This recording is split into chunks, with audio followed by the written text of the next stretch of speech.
Good evening and welcome to tonight's show from DJNTV, Disc Jockey News TV. Tonight's show is brought to you by Electra Voice, DJ Event Planner, DJ Trivia, Odyssey Innovative Designs and Cases, NLFX Professional, Promo Only, and the DJNTV Insiders.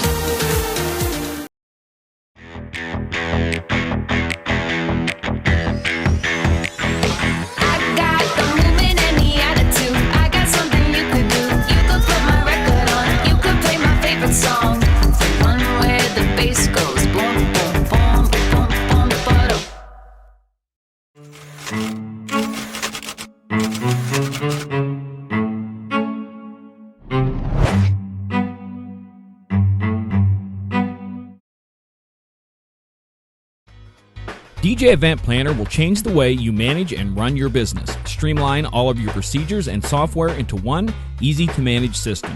DJ Event Planner, the ultimate online planning tool.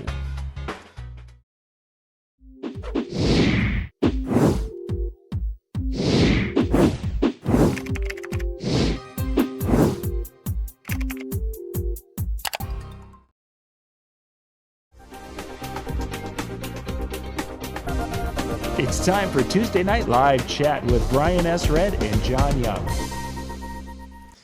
Welcome to the Car Mechanic Show on DJNTV. Yeah, that's it. Wasn't it? Yeah. So tonight we're going to be working on replacing the engine in your Mustang. Yeah, it's Sunday, actually. Oh, that's Sunday. Darn it, man. Yeah. So tomorrow I got to start cranking and get ready for that. But in the meantime, I got my disc jockey hat on. So Excellent. We can talk DJ stuff. We're going to talk DJ stuff, and one of the things we hit on a little bit Monday night, Dan Carpenter and I, talking about some music that we've been having out at weddings recently, and it's been kind of a weird anomaly. And you've been talking weddings and showing some reaction in some of your last videos, and I thought, you know what, this is probably a topic that wouldn't be a bad idea, because we're going to start this whole show talking about the number one hit in the country right now, Old Town Road, which is still at the top of the charts. Is it still there? It's still there as of last week. I didn't check. Let's see. Okay. Today is the day. Okay, so I'm going to go check on Billboard. All right. And for those of you who are joining us, thank you. You're joining us from all over the interweb here. We've got we're 7 different streams going out there. I see Howie and Scott and day and night. Thank you for being with us tonight. And a lot of you are going to be with us in a couple of 3-4 weeks when we're in DJ Expo for the children. Yeah. What is that, 3 weeks from tonight? No. Could it? I don't know. I haven't bought my plane ticket yet, but I'm going. You know, it's one of those things. 1, 2, 3, 4 weeks from tonight, we are going to be, right now, by this time, we'll be done with the video, most likely, because we're old and tired by that time. But Tuesday night, and this will be August 13th, we're going to be in Atlantic City Coming up. The Irish Pub 4 weeks from tonight. And we'll be doing a live show from the Irish Pub, and we're also going to be streaming the whole event on Chew TV, because then when we stream there, we can stream some of the music and such, and you guys can watch the DJ mixing, and then we'll be doing the educational stuff over there. Okay, so tonight we're going to talk about music. Old Town Road is for the 15th week in a row. It's at number 1 for this upcoming week. And it's become such a polarizing song because, as I mentioned on Monday, there's been a couple of weddings. I've had 2 different weddings where I've had a guy come up there and basically tell me that if I was going to play that song, if I hear it, I'm going to be going, I'm leaving the room type of thing. And we've heard that, with other songs in the past, but I haven't had that in a long time. And I'm just, the whole concept of the music at weddings, it's changing once again. Is probably the best way to describe it. And it's a head scratcher. And somebody said my mic is hot. You know what I'll do? I'll just get it further away from me. Hang on. I can. Yeah, I need to bring you down. I had turned it up. So I bring the mic. Yeah, I need to bring you back down. So keep it there. I had it set high because Dan Carpenter last night was low. Boy. Okay, sorry. We're good now. Okay, so first of all, I don't play Old Town Road a lot. I've played it a few times, and the reason I'm not really playing it is because my audiences are not asking for it. so nobody's missing it. But if I'm going to play Old Town Road, I think it's like 3 minutes long, like, Yeah. or a little less than that. So how big of a deal can it possibly be to go to the bathroom while that song's playing at an event? I don't understand. It's not like it's, Paradise by the Dashboard Light or Stairway to Heaven or something. It's a short little song. You would think that'd be the case, but it's like this really polarizing song right now, and I'm not exactly sure why. Is it the people not liking that crossover between, the country, the rap in the country, which, is out there, or what the deal is? Because they were, I don't know. yeah, I don't know. Who knows what people think in their little minds sometimes, I swear. When we had a couple people in a chat room that were commenting on some of the music at weddings, and they were talking about, because you and I are obviously fans of the 70s and 80s music. That's kind of when we grew up in there. Yeah. And we use that quite a bit. And they were saying that they are like, I haven't had anything pre 1990 requested. The only thing I do at weddings is 1990 referring to, or is, I mean, are we type of music at? So I'm experiencing something very different here. Mm-hmm. And my whole philosophy with DJing, especially this year, I really just kind of had an epiphany where it was like, okay, I'm not worried about 4 on the floor beats anymore. I'm not worried about what's new and hot anymore. I'm worried about what's good. And that's all I'm worried about, whether it be a song older than myself or a song from last week. As long as it's good, let's play it. And if it's not good, how about we skip it? How about we just skip the song? Whether it's brand new, hot on the charts, whatever. If this is something that, isn't going to, I guess, enhance the experience, let's just not play it. And I've done pretty well with this. Mm-hmm. And I did a couple videos in the last couple days. I'm trying something new. I'm doing DJ crowd reaction videos. Basically what this is I'm talking about a song and how the crowd react to it when I played it. Now, it might be a request. It might be something I just threw on. And I think I'm going to make a series of this just to show, that, hey, some of these songs actually work very well. Whether or not I've picked them, whether or not they're hot, whether or not they're topical right now. And topical could be anything from, appearing in Stranger Things to a movie to a commercial or whatever. They just work well. So, and they're all older songs that I've done so far, and I plan on doing primarily 10 years older tracks. I might do some new stuff if something new comes along that I feel like is worthwhile, but I'm really thinking about some of those old forgotten tracks that are a surprise to some. Others, it's brand new to them, and people are responding well to them. I think it's fun. And so, no, I'm doing a lot of 70s. I'm doing a lot of 80s. I am doing a whole bunch of 90s, and I'm doing a whole bunch of 2000s. So I kind of have I don't know if you do this or not, John, but I have a little crate of the hottest songs that I can think of from the last 10 years, or maybe 20, let's call it 20 years. So it's anything from the Pitbull stuff to the Black Eyed Peas stuff to, all the way back to, the Nelly and the 50 Cent and the Usher and all that. It's like this go-to folder, and that's kind of my contemporary stuff that I play. Miley Cyrus is in there, all that. But otherwise, I'm doing other things. I'm doing all kinds of things. A lot of R&B that I never played before from the 60s and 70s. Some oddballs from the 80s once in a while, but most of the 80s stuff is pretty familiar that I play. I don't try to go really weirdo on the 80s stuff.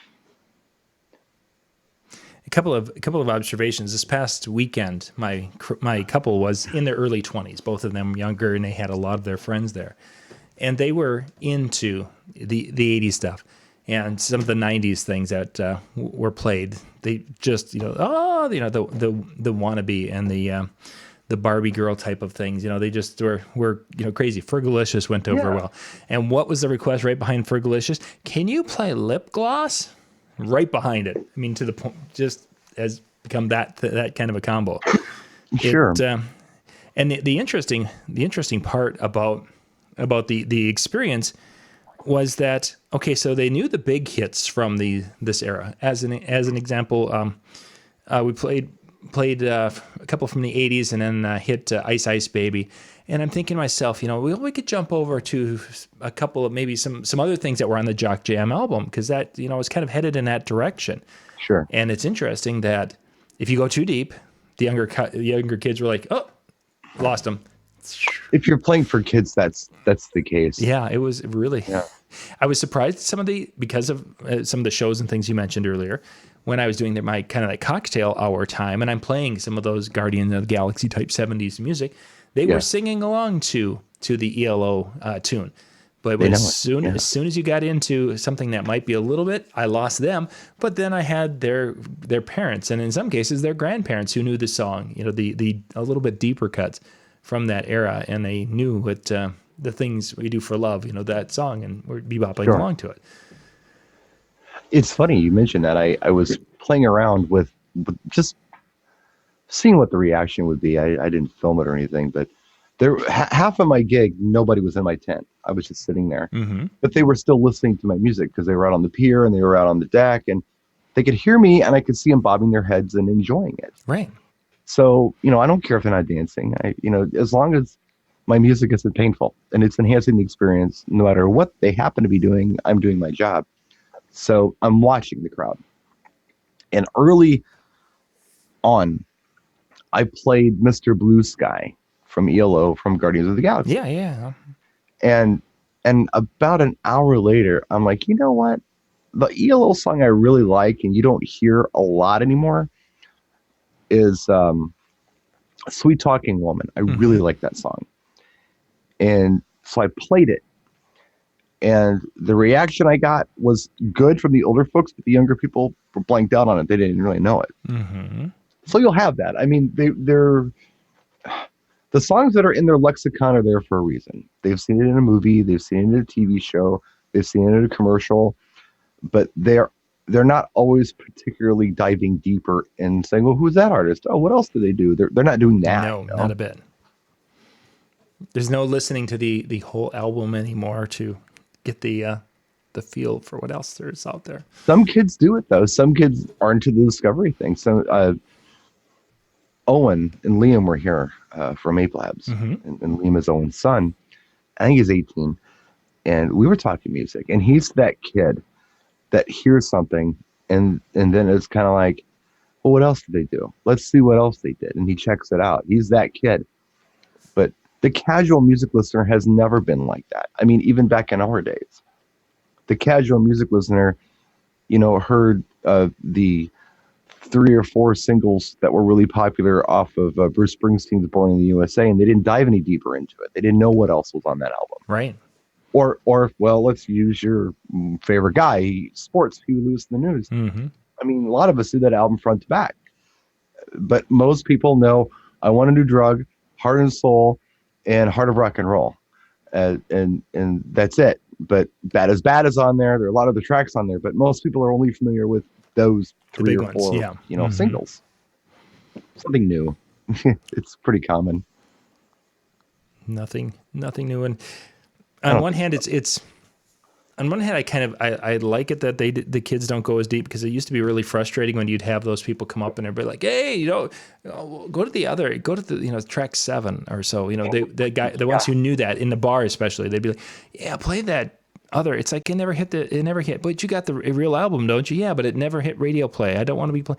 No, play it. It's a great song. And I hated that. So on one hand, I like that, but on the flip side, we get this thing where they come up and they're like, "Hey, have you got the latest YouTube sensation?" Well, what? And it was that drives me nuts. They get something. That happened to me. What was it, like 3 years ago? What were they asking for? And I had no point of reference as to what they were talking about. They were asking for the what the hell do they call it? It was like was it the RoboCop challenge? Oh, yeah, there's been a few, but there was or something like that. I don't remember what it was. It was some stupid challenge. And I'm like, what are you talking about? It turned out to be Ghost Town DJs with My Boo, which I know that song. I know it very well. But I had no association with the challenge they were talking about. Yeah, for sure. So, you look it up, you figure Running it out. Man. You know, Running Man the phone challenge. is nice that way. You can pick up your phone and just Google stuff. What are they talking about? Yeah. Oh, that. Okay. What is the Running Man challenge? The Running Man. That's what it was. Yeah. The Running Man challenge. It was some action movie from the Stupid. 80s. It was just The Running Man challenge was My Boo Ghost Town DJs. That's what it was. Yeah. We got a lot of new names with us tonight. Thank you guys for being with us as we are broadcasting across the interweb here on all the different channels. And Michael mentioned, of course, the Get Up song. That one was like, I think 4 weeks ago is when the first person came up and he's like, yeah, it just hit or something. And he made it sound like it had hit that week. And it's been requested every week since. So I actually broke down and finally picked it up, which I heard it did come out from promo only, but I wasn't smart enough to download it from my subscription. So instead, I'm at a show and I'm like, yeah, iTunes, bye. You never know. But I guess, and I've said this before and I'll say it again. We can get angry with the current state of music. Our audiences can get angry with the current state of music. I don't really care because there's so much cool stuff out there to choose from that's been there all along. And now it's just time to check it out. So I want to go a direction with this. For crowds to basically, for lack of a better way to describe it, cut you some slack. When we were doing this 20 years ago, and we would play a song that might be a little edgy or a little bit, will it fit this crowd? Perhaps? Maybe obscure, but we're questioning, will it work with this crowd?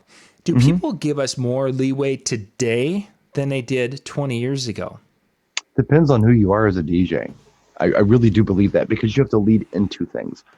It's kind of like when I've done high schools before, which I don't like to do a lot, but there is one high school in particular that I do enjoy playing at, and the key is when I walk into the door, they challenge me immediately, like the old guy, what does he know?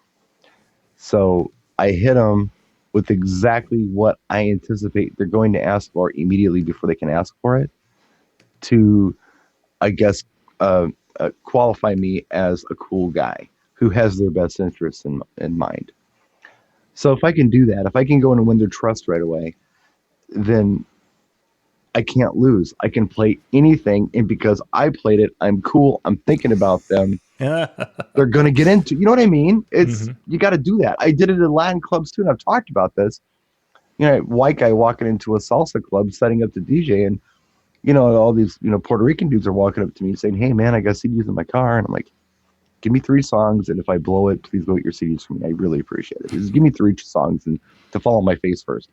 And they never come back because I blow their heads off. I have to go in strong and swinging. And if I do that, they're like, he's cool. Let him do what he does. And then I can even get obscure with that. I can play stuff that, old Hector Lavoe stuff from the 70s or whatever, or 60s even. And they don't question, like, wow, this is really cool. They may not normally accept that from somebody else, but if you actually win them over, you can do no wrong. It's kind of like this. Okay, have you ever, some of you maybe can relate to this, and maybe this is a weird reference here, but have you ever met a rather unattractive person when you first see them and you think, oh my God, they're ugly, and then you get to know them and you like them, and everything about them that you felt was ugly, now you don't see it as ugly anymore. It's okay because you know them. I don't know. That's kind of how this is with being a DJ, I think. They may see a track differently because you play it. If somebody else would have played it, maybe they wouldn't see it quite that way. But because you played, they're going to give it a chance, and you've basically given it cred. That's a big deal, I think, in what we do. It's our credibility with the audience and establishing it. Hang on, there we go. My dog was barking right outside. It's okay. I couldn't hear your dog. Yeah, and actually, I'll just wrap with this, and I'll shut up for a minute. But these are all kind of techniques that I've learned, believe it or not, from watching stand-up comedy. Sure. When a comedian walks out on stage, especially, not Fluffy. I mean, he's a rock star. I mean, that guy goes on stage, everybody just goes nuts, or Dave Chappelle or whatever. And if he can win the audience over with a joke or two or whatever, then he's going to be fine. He can do anything after that. But if he goes out there kind of, and they'll heckle him, and he doesn't stand a chance. It's the same with DJing. You got to win them over quick. Unless you're Tiesto or something, and you can go up there and be stupid, or you're one of these girl festival DJs who dresses skimpy and goes up there and just, pushes arbitrary buttons to a mixer that's not even plugged into a pre-recorded track. They do fine, but the rest of us don't. We have to actually prove ourselves and go in there and show them what we're made of, so they trust us. And be real. And be real out there.